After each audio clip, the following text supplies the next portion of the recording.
is this. Obviously, politics in themselves are not evil. Television is not in itself evil. Atomic energy is not evil. And yet you seem to fear that it will be used in an evil way. Why is it that the right people will not, in your estimation, use them? Why is it that the wrong people will use these various devices and for the wrong motives? Well, I think one of the reasons is that these are all instruments for obtaining power, and obviously the passion for power is one of the most moving passions that exist in man, and after all, all democracies are based on the proposition that power is very dangerous and that it's extremely important not to let any one man or any one small group have too much power for too long a time. After all, what are the British and American constitutions except devices for limiting power? And all these new devices are extremely efficient instruments for the imposition of power by small groups over larger masses. Well, you ask this question yourself in Enemies of Freedom. I'll put your own question back to you. You ask this. In an age of accelerating overpopulation, of accelerating overorganization, and ever more efficient means of mass communication, how can we preserve the integrity and reassert the value of the human individual? You put the question. Now here's your chance to answer it, Mr. Huxley. Well, this is obviously, first of all, it's a question of education. I think it's terribly important to insist on individual values. I mean, there is a tendency, as you probably read a book by White, The Organization Man, a very interesting and valuable book, I think, where he speaks about the new type of group morality, group ethic, which speaks about the group as though the group was somehow more important than the individual. But this seems, as far as I'm concerned, to be in contradiction with what we know about the genetical makeup of human beings, that every human being is unique. And it is, of course, on this genetical basis that the whole idea of the value of freedom is based. And I think it's extremely important for us to stress this in all our educational life. And I would say it's also very important to teach people to be on their guard against the sort of verbal booby traps into which they're always being led, to analyze the kind of things that are said to them. Well, I think there is this whole educational side, and I think there are many more things that one could do to strengthen people and to make them more aware of what was being done. You're a prophet of decentralization. Well, yes, if this is feasible. It's one of the tragedies, it seems to me. I mean, many people have been talking about the importance of decentralization in order to give back to the voter a sense of direct power. I mean, the voter in an enormous electorate feels quite impotent, and his vote seems to count for nothing.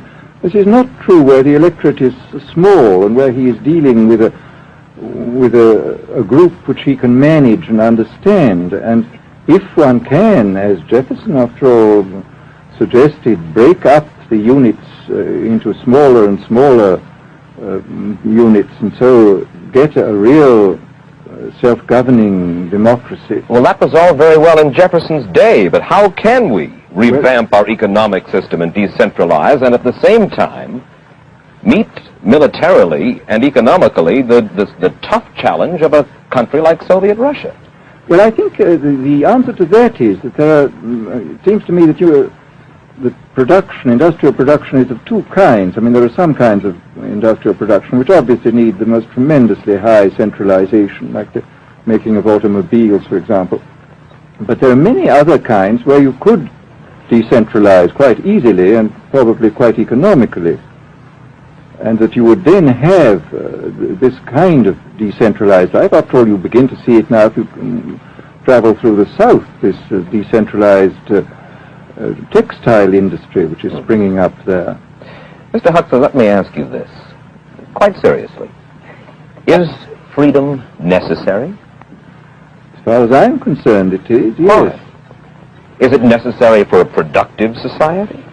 Yes, I should say it is. I mean, a genuinely productive society. I mean, I think you could produce plenty of goods without much freedom, but I think the whole sort of creative life of man is ultimately impossible without a considerable measure of individual freedom, that initiative, creation, all these things which we value, and I think value properly, are impossible without a large measure of freedom. Well, Mr. Huxley, take a look again at the country which is in the stance of our opponent anyway it would seem to be there, Soviet Russia.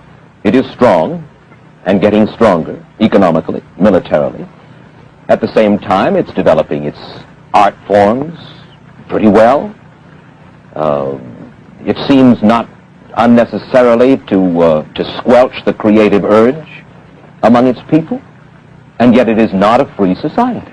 It's not a free society, but here is something very interesting, that those members of the society, like the scientists who are doing the creative work, are given far more freedom than anybody else. I mean, it's a privileged aristocratic society in which, provided that they don't poke their noses into political affairs, these people are given a great deal of prestige, a considerable amount of freedom, and a lot of money. I mean, this is a very interesting fact about the new Soviet regime, and I think what we're going to see is a people on the whole with very little freedom, but with an oligarchy on top enjoying a considerable measure of freedom and a very high standard of living. And the people down below, the epsilons down below, enjoying very little. And you think that that kind of situation can long endure? I think it can certainly endure much longer than a situation in which everybody is kept down. Because, I mean, they can certainly get their technological and scientific results on such a basis. Well, the next time that I talk to you then, perhaps we should investigate further the possibility of the establishment of that kind of a society, where the drones work for the queen bees up above. Well, but yes, but I must say I still believe in democracy. If we can make the best of the creative activities of the people on top, plus those of the people on the bottom, so much the better. Mr. Huxley, I surely thank you for spending this half hour with us, and I wish you Godspeed, sir. Thank you. Aldous Huxley finds himself these days in a peculiar and disturbing position. A quarter of a century after prophesying an authoritarian state in which people were reduced to ciphers, he can point at Soviet Russia and say, "I told you so." The crucial question, as he sees it now, is whether the so-called free world is shortly going to give Mr. Huxley the further dubious satisfaction of saying the same thing about us. Stay tuned for a preview of next week's interview. Till then, Mike Wallace, good night.